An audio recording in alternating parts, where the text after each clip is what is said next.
interesting hand. We have kings on the hijack. So I open to 6, I get raised, I raise back. He calls in position on the button. The flop has ace in it, so I need to definitely check here because that is 4 EV difference between check and not checking. Right here, 21 versus 17 to check. Kings need to check here.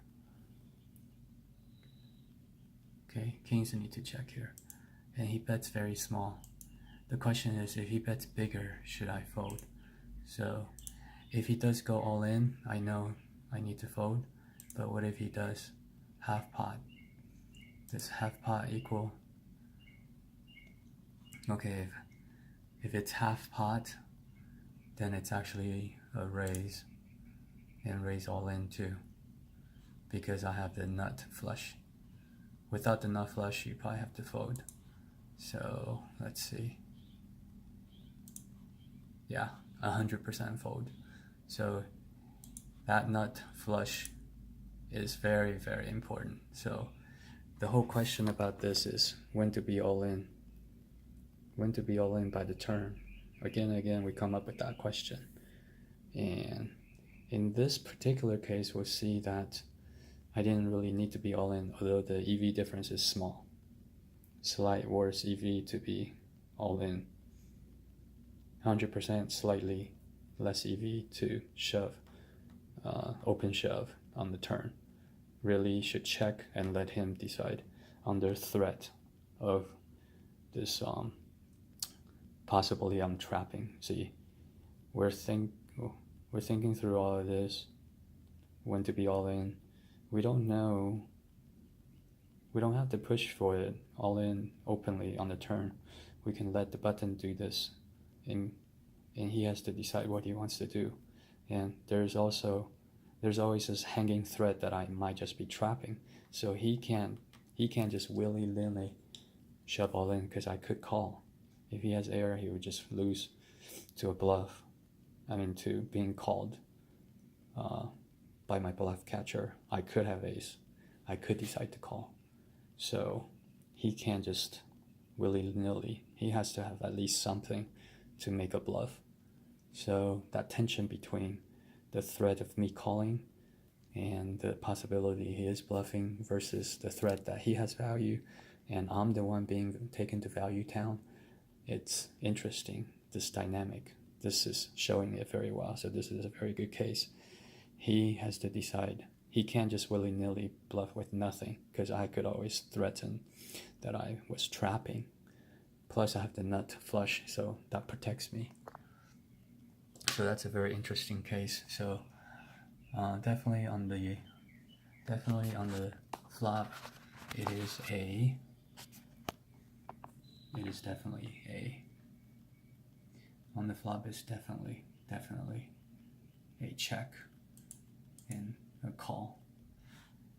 So even when he bets bigger, half pot, I should still shove with the nut flush, versus if I didn't have it, I'd have to fold. Okay, let's go on. Next street. This is the turn. This is the question. This shove was not too negative. This shove was kind of okay, just very slightly negative. I could always wait for him to decide what he wants to do, because I'm calling anything. So if I'm calling anything, I could let him do it. This is not a case where, I mean, there's a possibility I'm already behind, but I might as well make this a bluff catch, because if I'm behind, I'm already behind. It's not as though I'm getting any better hand to fold. So it's not as though, right? So there's no reason to shove here. So it's 100% slightly less EV to do this. The difference is not much. Like, I think I looked it up earlier, like half or a third EV. So that's not, too much. But still, there's no reason to shove. So at least when we think it through, we know we're not folding, but we can trap him. We can bring him in. Like if we're behind, we're already behind. It's not as though we're ahead right now and we're afraid he might catch up. So that might be the difference, is that if you are ahead and you're afraid he might catch up, then it's time to shove. But right here, if there's a real possibility you're behind, even though you're not folding. So, okay. So that's the difference. I think we're beginning to answer that question of when to be all in on the turn. And that has to do with, if you're already ahead and he might catch up, then you want to shove.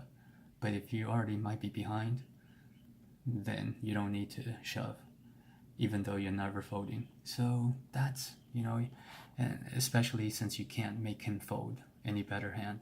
You can't make him fold any better hand. So I think I have clarified it.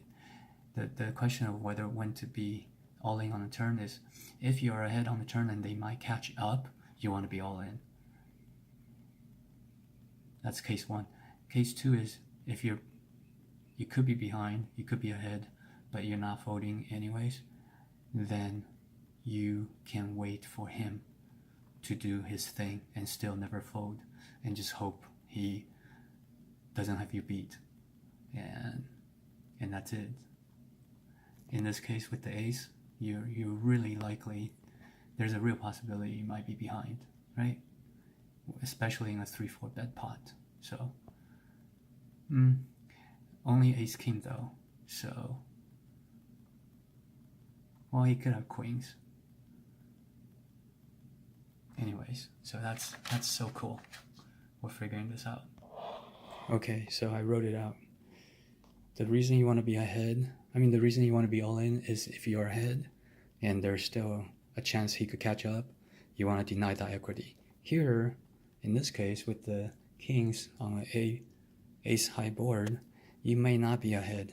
You don't need to deny equity. In fact, you may be behind and you're the one who needs to catch up with that nut flush. So you don't have to be all in if you don't have to. If he pushes the issue, then yeah, you have no choice but to be all in. But you don't have to push the issue. You don't have to be the one to initiate the all in. But you will answer. You will answer definitively. So that's the difference.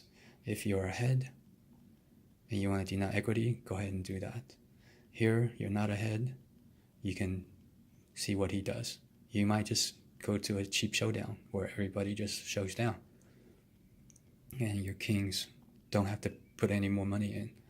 So, especially when you're out of position here. So this is very cool. Let's look at the hand again.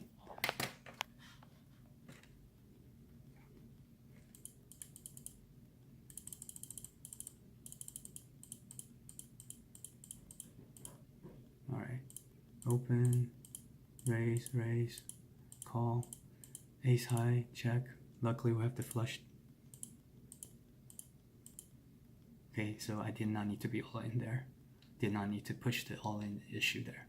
It's still not a huge mistake, but it is a mistake. It's 100% a mistake.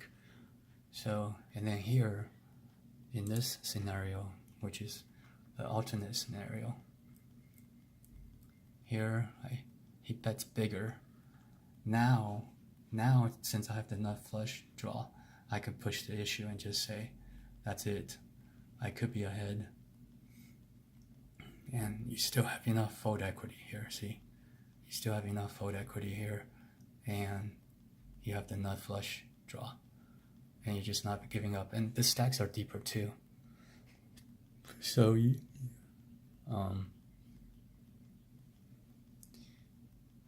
you're still not folding.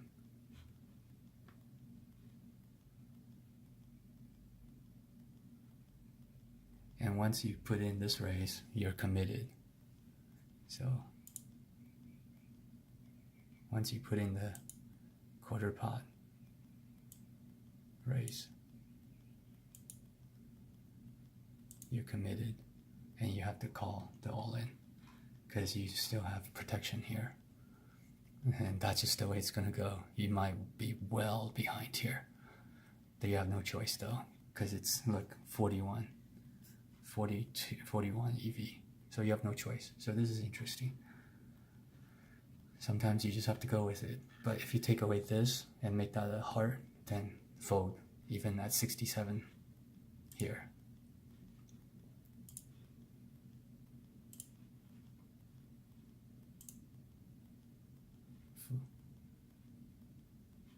sorry. Definitely fold 100%, okay? So those are very interesting things. And the question, we're beginning to clarify when or when not to be all in.